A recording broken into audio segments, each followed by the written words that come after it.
I witnessed, recorded, and produced these videotapes of the Washington, D.C. hearing. Their authenticity is above question. This is produced as part of the ongoing work on the website, thewaythetruthandthelife.net. This is a hearing about the government licensing the electrocution of people to cause grand mal seizures. Think of the millions of dollars, taxpayers' money, spent to pay psychiatrists and their supporters and for the worldwide travel in putting this conference together, while the victims and opponents had to pay their own way.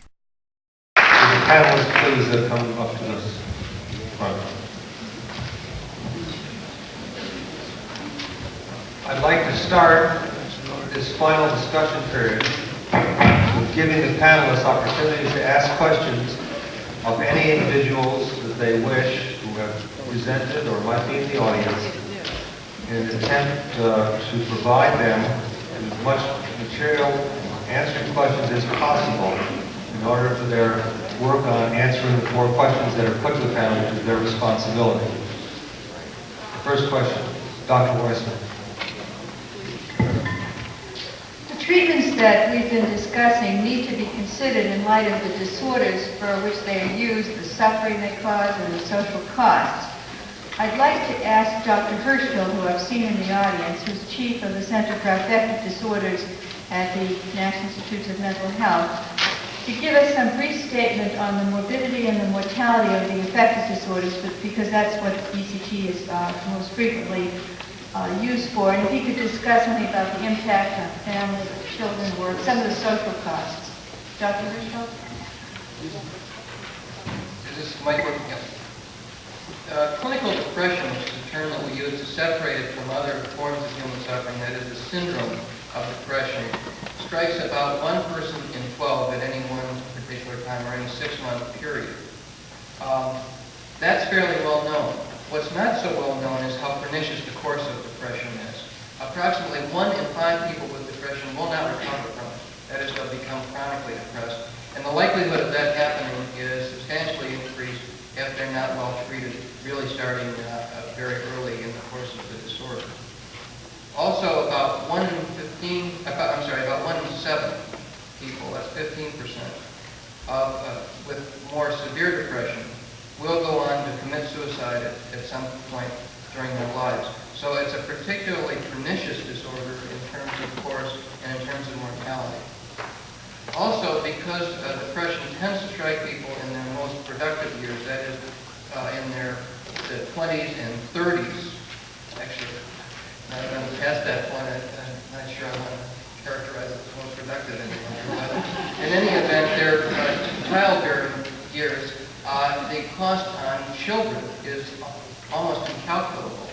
There have been several studies looking at the prevalence of depression, the frequency of depression among children of people who are depressed, and the figures are really very, very high. If one parent is depressed, I think it's something like 30% of the kids, and if it's both parents are depressed, something like 60 or 70% of the children will be depressed, and that's as the children, that's not the lifetime course. So the cost to children is very great. And then finally, of course, the effect on families in general is very high because the marital disruption rate is higher in people who are depressed, and certainly on the period of the job performance. So overall, the morbidity and mortality of depression is very, very considerable. Thank you, Dr. Clayton. Please speak right into the mic. I have some questions for Dr. Pitts that have to do with the administration of ECT. First of all, has there been research into what tests are necessary before ECT is administered, and what kind of monitoring do you recommend during the treatment? Well, there haven't been systematic studies of what sorts of medical workups are required. Treatment is so safe when properly done that many practitioners formerly did the treatment in the office without deaths or untoward events. Different hospitals have different requirements. Many of them just have been adopted as a consequence of the recommendations of the 1978 task force report. But I really don't think that there have been systematic studies of any of these things. What was the other question? What kind of monitoring do you recommend during the treatment? Well, I personally prefer to have a EKG or a cardioscope running, but I must say that you can spend a year with it running and not really look at it. So, in essence, again, the treatment is so safe that when done properly, there are no untoward immediate anesthetic side effects, and that is one of the problems, because when significant consequences are so infrequent, it becomes a problem as how to keep one's intubation, cardiorevsuscitatives, complex skills up. Because the people who are most skilled at life support, advanced life support, are the ones that do it all the time. We who administer this kind of anesthesia are almost never called upon to do this. Dr. Levitt. Yes, I have a question. Dr. Richard Weiner, curious to know as to whether you have done any studies or if there's any evidence to suggest that the presence of medications would alter the seizure threshold.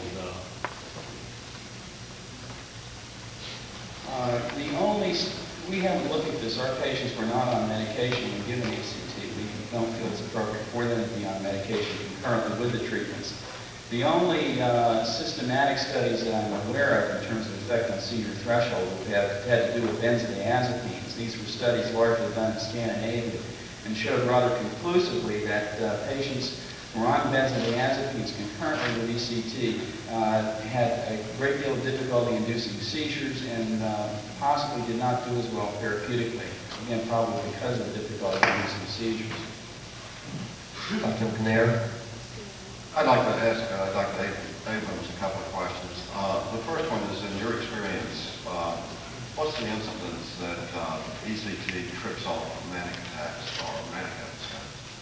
And the second one is, I'd appreciate it if you clarify your recommendation that ECT be given to melancholics after 1 week of no response to antidepressants. To my knowledge, there's no widely used antidepressants that is effective or didn't get any significant response in the first week.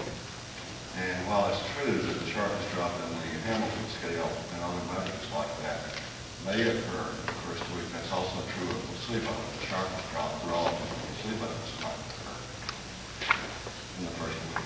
With regard to the first question, the precipitation of a true manic attack by a patient with ECT is extremely rare. What is much more frequent, however, is the occurrence of a brief transient period of euphoria, hypomania during the course, and immediately after ECT, much more frequently seen with bilateral ECT, and probably resulting from a brief frontal lobe syndrome. In terms of my recommendation for when in the course of treatment of melancholia to give ECT, the data show not just that the drop is the sharpest, but that the greatest proportion of the greatest portion of the total Hamilton scale decrease under tricycle therapy occurs in the first week of treatment. Jim Perel has data and has reviewed that. My recommendation refers to hospitalized melancholia. As you've heard from Dr. Hirschfeld, melancholia is a serious disorder. For depression in general, 1 in 7 goes on to commit suicide. For melancholia, the risk is significantly greater. There's evidence, clinical evidence, that the risk of suicide may be increased in melancholics at the end of about the first week of tricyclic antidepressant therapy. There's been no improvement in the subjective experience of depression, but if there has been some increase in motor ability. Therefore, I conclude that with a disorder as severe as melancholia requiring hospitalization, if the patient has shown no improvement to 1 week of tricyclic therapy, that they receive the treatment which has been demonstrated to be substantially more effective and at least as safe, possibly more safe, though there's no data on that, as tricyclic therapy under those circumstances. Thank you. I must say that there isn't any data to support this as a clinical recommendation. Dr. Withrow. I have two questions I'd like to direct to Dr. Pitts, and if Dr. Price and Dr. Sinker is still in the room, I'd like to have their response to question one. Who do you feel should administer the anesthetic during the ECT? And question two, given your presentation, what training do you think should be required of psychiatric residents in ECT? I should have emphasized more definitively that it takes a special experience or interest to administer anesthesia for ECT. The principles are those of ultra-brief anesthesia that lasts in toto 3 minutes. So the total anesthetic period is 3 minutes. And the reason ECT can be completely safe is that nearly all of us can hold our breath a period of time that approaches 3 minutes, and with the oxygenation we provide patients, it's impossible for them to have anoxic or hypoxic or brain injury. The anesthesiologist who's been viewed by a number of people as the superior administrator of this anesthesia is often the most dangerous person to have in the room, because he's accustomed to having people sleep for long periods of time and do things to them in the course of the anesthesia that are actually dangerous, necessary when an operation is to be performed, but totally unnecessary for ECT. Most particularly, they want to mess around with the back of the oral pharynx or introduce airways that get back there and cause laryngospasm and other problems. So that although the people I've seen who are best at it, other than myself, are anesthesiologists, they're people who do only this kind of anesthesia, and the psychiatrist experienced in these matters is generally preferable to anesthesiologists not experienced. As to what sort of training should be involved, training in the brief anesthesias that are required in ECT and in dental procedures would seem to me to be the things that are necessary, plus training in advanced cardiac life support, even though in the 60,000 treatments I've never been called upon to do this, I feel I should be ready if I need to. Dr. Price and Dr. Finch, you can share the following questions about education.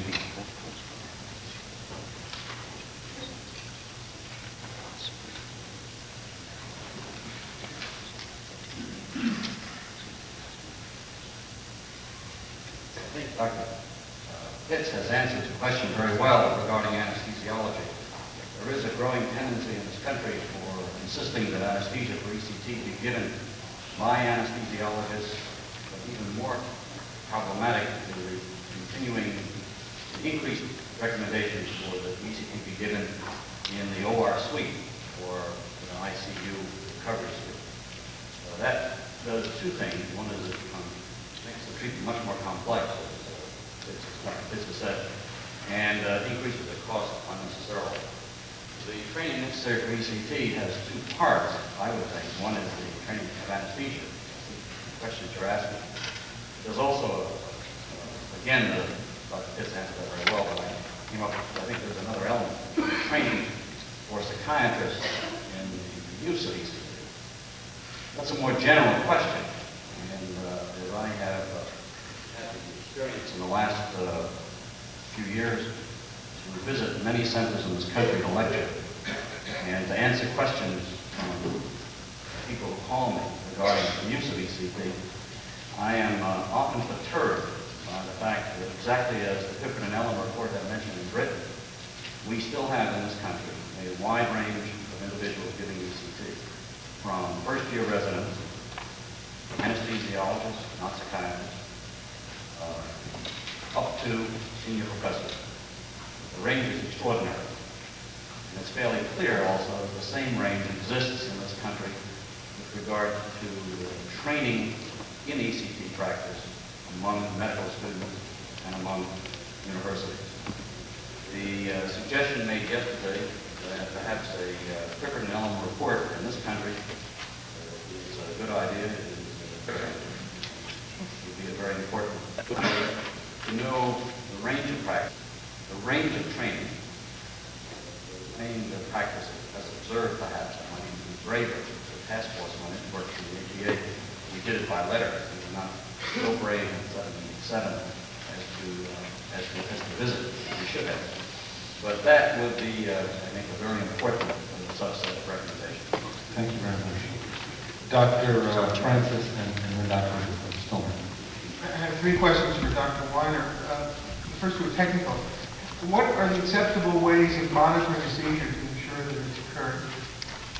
The second is, how does one establish a threshold? And I understood that the threshold might change through the course of treatment. How does one account for that in establishing a dose? The third question is a broader one.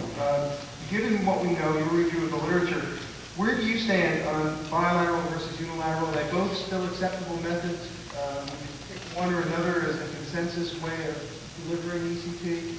And how does the low-intensity bilateral affect the equations, both in terms of efficacy and side effects? Okay. See if I remember back to the first question about how to monitor seizures. The most exact way to monitor seizures is with the EEG. This is not a trivial matter and really requires a fair amount of training for the individuals involved to accomplish in a proper fashion. Failing that, the use of what's called the cuff method, by which a blood pressure cuff is put on and stranded and blown up to above the systolic arterial pressure just prior to succinylcholine colon injection, gives a fairly good indication of seizure length. It's always a little bit shorter than the actual EEG seizure length, and the difference between the two tends to be somewhat variable. So it's not optimal, but it's certainly, I think, adequate for clinical use. Sometimes the EEG is a missed blessing if the people are not really well-versed in its use, because telling when the seizure is ended, and particularly one channel of EEG, can be very, very tricky indeed. What was your second question? Setting the threshold and how it varies through the course of treatment, how you account for that? Well, I can tell you what we do. We did in our study and what we did clinically, and we encourage other people to do. We start with a dose which we know across patients is going to be about 80% successful. It's a fairly low dose. And if we don't get a seizure or we get a brief seizure, we re-stimulate, and usually we get a response then.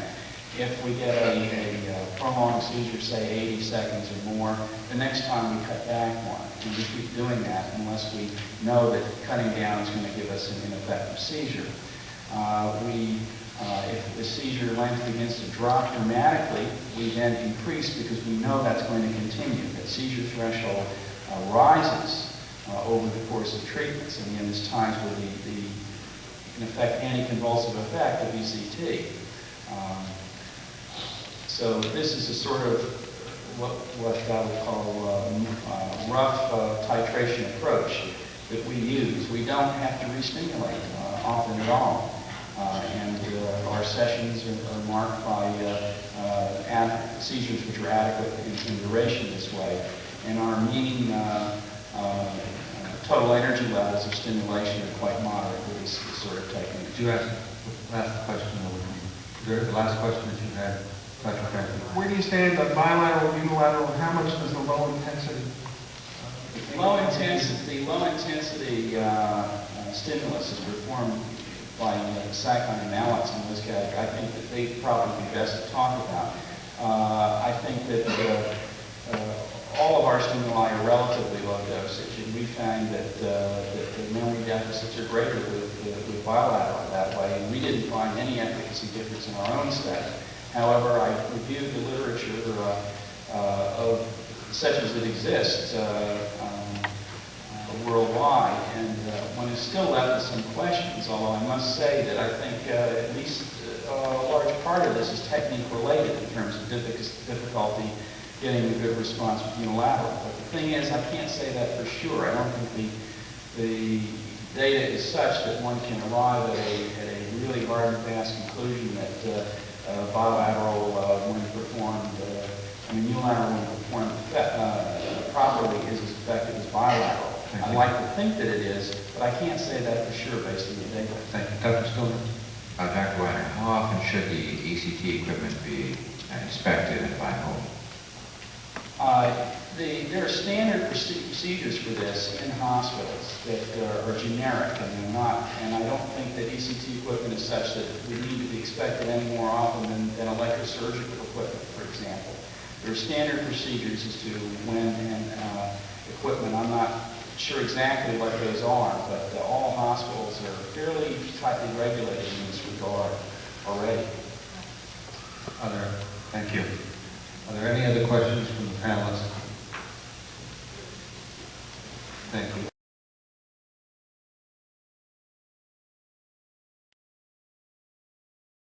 One shock treatment can equal 150 joules of energy.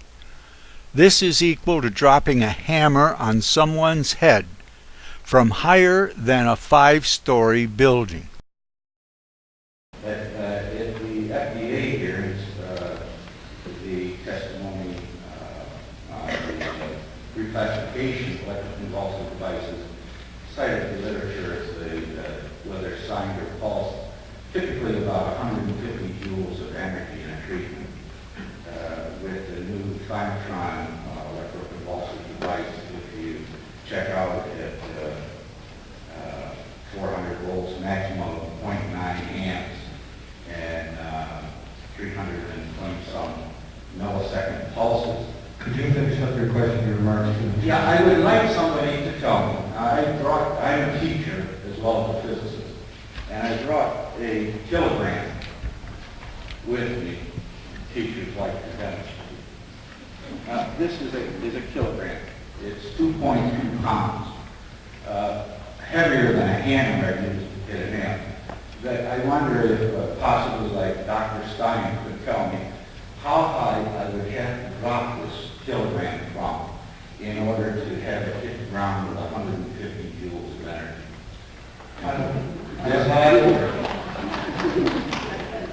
I don't know if that question is in the purview of the panel, but that is the point. I'd like to go on to the next person. This is only 10 joules of energy. You're talking about dropping it from higher than a 5-story building. That's physics. Supposedly in pre-med backgrounds. Thank you. I never got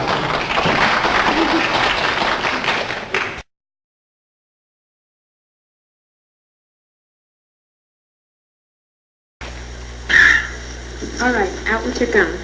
Out with your gum.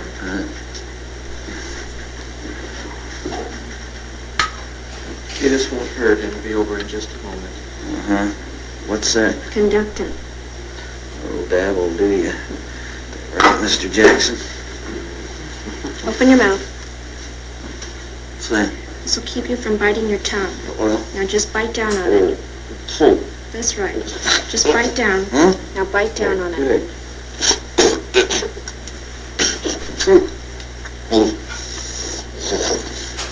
Are you ready? Here we go.